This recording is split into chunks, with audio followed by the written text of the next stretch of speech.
అసలు అందం అంటే ఏంటి? అది రూపమో, రంగో, అలంకారమో కాదు. ఏ ఒక్కరి జడ్జ్మెంటో, అభిప్రాయమో కాదు.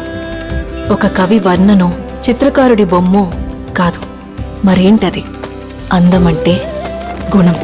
అమ్మాయినయుండి చెప్తున్నా, I don't want people to call me beautiful.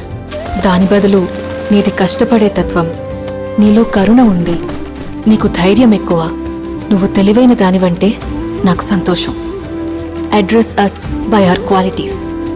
MS Subbulakshmi అంటే భక్తి, అందం కాదు. మదర్ తెరెసా అంటే కరుణ, అందం కాదు. ఐన్ ర్యాండ్ అంటే తత్వం, అందం కాదు.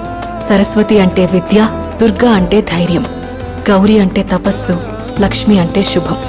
ఇలా ఏ దేవతనైనా ఆమె క్వాలిటీస్ కోసమే పూజిస్తారు, ఆమె అందం కోసం కాదు. నీ గుణాలే నీ సంతకమవుతాయి, నీ అందం కాదు.